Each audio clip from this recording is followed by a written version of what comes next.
آئیے ذرا سیکھیے ہم نے اپنے رمضان کے بقیہ ایام کو کس انداز سے گزارنا ہے۔ اگر اللہ سبحانہ و تعالیٰ توفیق دیں، اگر ہمت مل جائے تو ضرور اللہ کے گھروں میں اعتکاف کے لیے آ جاؤ، اللہ کے گھروں کا اعتکاف کرو۔ نبی کریم صلی اللہ علیہ وسلم کا معمول تھا کہ کان نبی صلی اللہ علیہ وسلم یعتکف فی العشر الاواخر من شہر رمضان، اللہ کے رسول صلی اللہ علیہ وسلم رمضان مبارک کے آخری عشرے کا اعتکاف فرمایا کرتے تھے۔ حضرات اعتکاف سے ملے گا کیا؟ اعتکاف کرنا کیوں ہے؟ آئیے ذرا سوچئے۔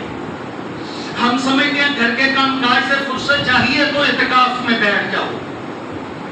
گھر میں کام کاج کا بوجھ ہے اعتکاف میں بیٹھ جاؤ، بوجھ ہلکا ہو جائے گا۔ کام کاج سے چھڑانے کے لیے ہم مساجد کا رخ کر لیتے ہیں، نہ میرے بھائی ایسا نہ کرنا۔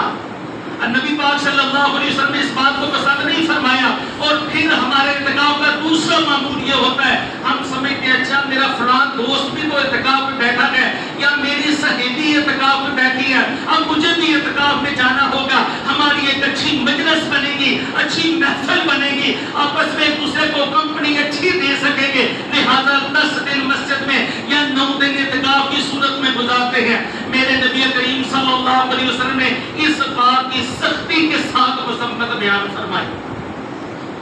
حدیث پاک میں آتا ہے نبی پاک صلی اللہ علیہ وسلم اپنی مسجد پاک میں تشریف لائے اور رمضان مبارک کا آخری عشرہ شروع ہو رہا ہے۔ جیسے ہی آپ مسجد پاک میں تشریف لائے تو دیکھا مسجد کے کونے میں خیمے لگے ہوئے ہیں۔ سوال کیا یہ خیمے کن لوگوں کے ہیں؟ کون اعتکاف کرنے کے لیے آ رہا ہے؟ بتلایا کہ اللہ کے رسول یہ خیمہ ام المومنین سیدہ عائشہ الصدیقہ کا اور اس کے ساتھ ام المومنین سیدہ حفصہ کا خیمہ ہے، اور تیسرا خیمہ آپ کی مزید زوجہ محترمہ کا۔ پیارے پیغمبر صلی اللہ علیہ وسلم نے ارشاد فرمایا لوگوں یاد رکھو یہ کوئی عبادت نہیں ہے، یہ صرف اور صرف مقابلے بازی کے طور پر اعتکاف شروع ہو گیا۔ ایک اعتکاف میں آئی، دوسری نے دیکھا اچھا وہ اعتکاف کر رہی میں بھی کرتی ہوں، تیسری نے دیکھا وہ کر رہی ہے میں بھی بیٹھتی ہوں۔ یہ مقابلے بازی کی عبادت نہیں ہے، صرف اللہ کی رضا کے لیے مساجد میں اٹھاؤ یہ خیمے، ان کو اعتکاف کرنے کی اس سال اجازت نہیں ہے۔ حضرات ذیبکار توجہ کے ساتھ مسائل کو سمجھیے گا۔ آج ہم نے دین اسلام کو بھی نہ کھلونا بنا دیا، اپنی مرضی کا دین جیسے چاہو اس میں عمل کرتے رہو، شریعت کی کوئی پرواہ نہیں ہے۔ آج خواتین اپنے گھروں میں اعتکاف بیٹھ رہی ہیں، میں شرائع صدر کے ساتھ بڑی ذمہ داری کے ساتھ اپنے تمام تر بھائیوں اور بہنوں کو پیغام دے رہا ہوں، اور جہاں تک میری آواز پہنچے یاد رکھیے گھروں میں اعتکاف نہیں ہوتا، نہ مرد حضرات کا ہوتا ہے نہ خواتین کا ہوتا ہے۔ اعتکاف صرف اور صرف مسجد میں ہوتا ہے، خواتین کا بھی اور مرد حضرات کا بھی۔ اگر خواتین سمجھتی ہیں مسجد میں محفوظ اور مناسب جگہ موجود ہے تو وہ اعتکاف کریں، چونکہ ام المومنین سیدہ عائشہ الصدیقہ رضی اللہ تعالیٰ عنہ بیان فرماتی ہیں اللہ کے رسول صلی اللہ علیہ وسلم نے اعتکاف فرمایا وَأَزْوَاجُهُ مِن بَعْدِهِ، اور اللہ کے رسول صلی اللہ علیہ وسلم کی وفات کے بعد آپ کی ازواج مطہرات اسی مسجد نبویہ کے اندر اعتکاف فرمایا کرتی تھی۔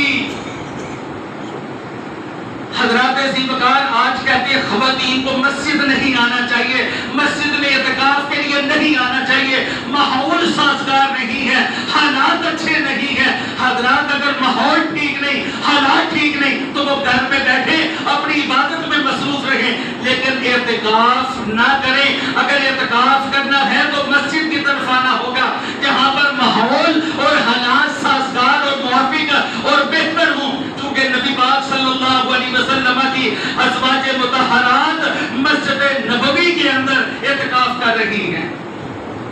اور حضرات یاد رکھیے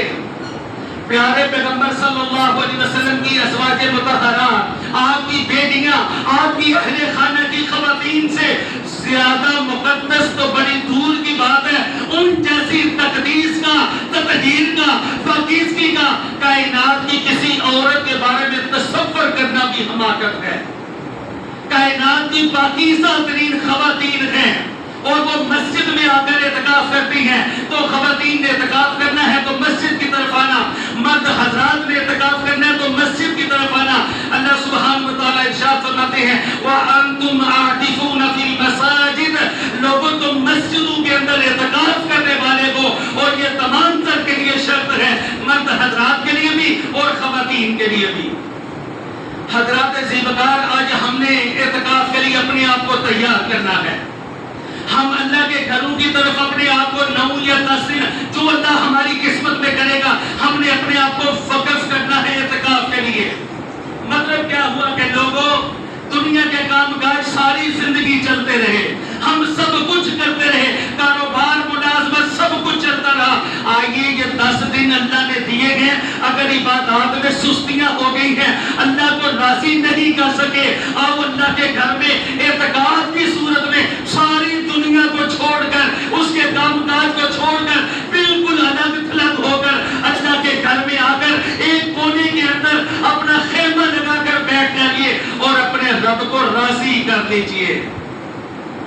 اور حضرات زیبکار، میں اپنی خطابت کے اندر ضرور یہ کہہ دیتا ہوں، یاد رکھیے کوئی حدیث نہیں بیان کر رہا، صرف ایک خطیب ہونے کے ناطے میں اپنی ایک بات کو سمجھانے کے لیے کہہ رہا ہوں۔ جب بندہ اعتکاف میں آ کے بیٹھ گیا، رات کا اندھیرا ہے، بیوی پاس موجود نہیں، بچے موجود نہیں، ماں باپ نہیں ہے، بہن بھائی نہیں ہے، خیشو و کارب رشتہ دار کوئی بھی موجود نہیں ہے، دنیا کے ساتھ سارا رابطہ ختم ہو چکا، بندے تو تن تنہا مسجد کے اندر موجود ہے، خیمہ لگا ہے، چاروں طرف دیوار ہے، بندہ سمجھتا میں اس میں بند ہو چکا، بندہ لیتا ہوا ہے، اور اسی رات کے اندھیرے کے اندر بندے تصور کر، اب تو میری روح بھی چل رہی ہے، میں زندہ ہوں، دیکھ سکتا ہوں، سن سکتا ہوں، سمجھ سکتا ہوں، شعور میرے اندر موجود ہے، روح کا کرنٹ میرے جسم میں موجود ہے، لیکن بندے ایک لمحہ تو تیرے اوپر آنے والا ہے، ایک وقت تیرے اوپر آنے والا ہے،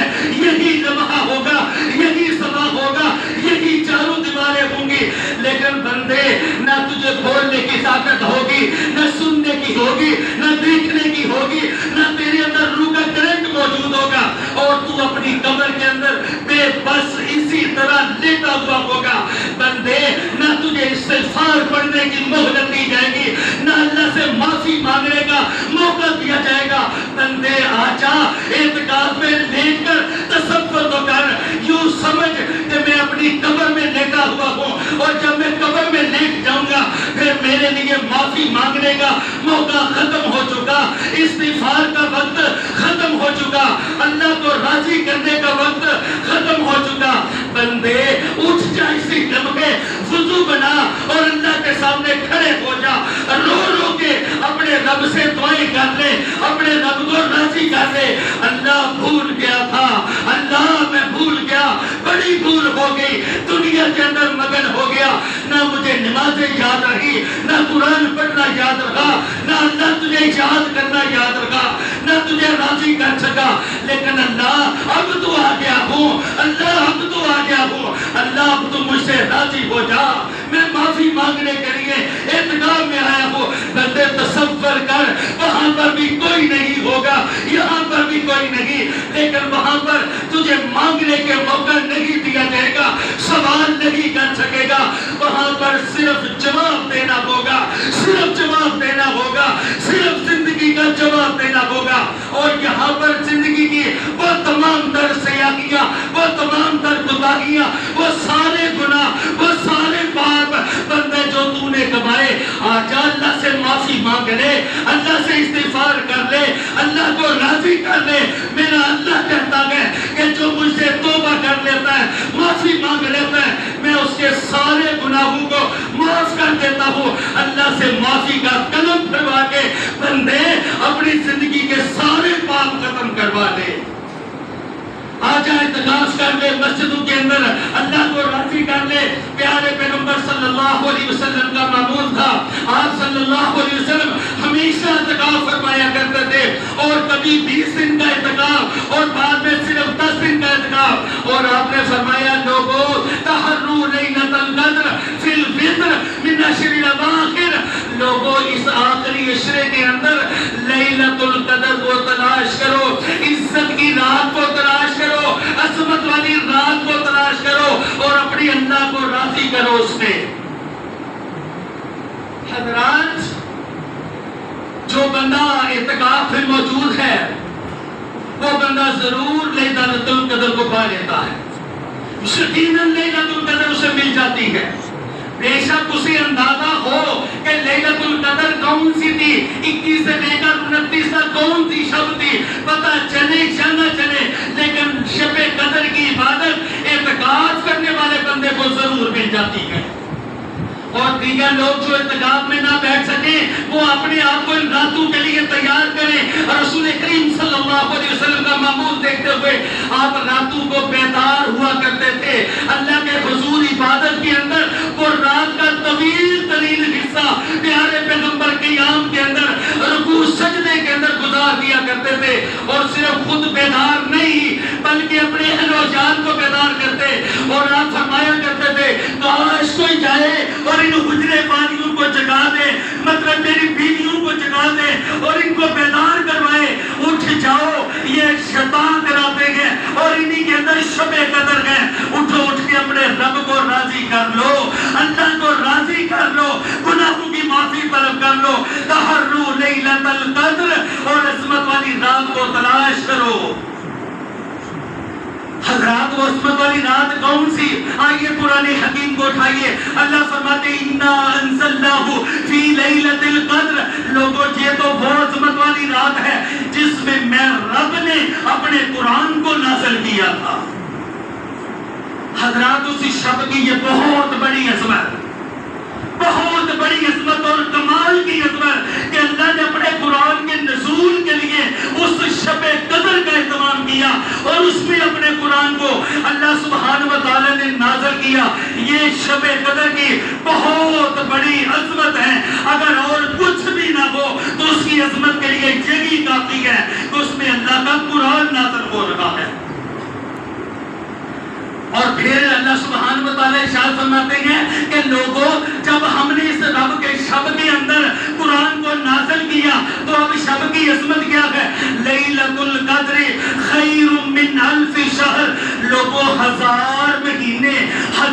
مہینے کی راتوں کی عبادت سے افضل ترین رات ہے، اور اللہ کے بندوں سال کی سب سے مہنگی ترین رات، عظمت والی رات یہ شب قدر ہے۔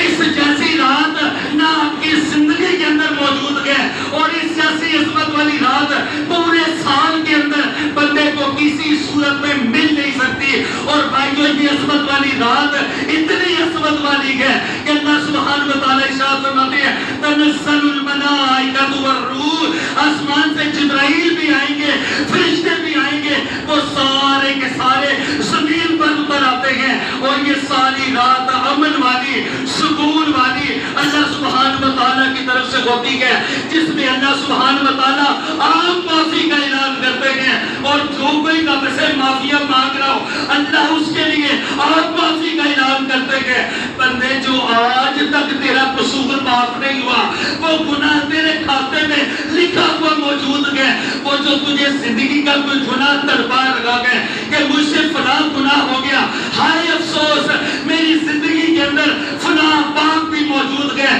میں نے فلاں جرم کیا، بندے آجا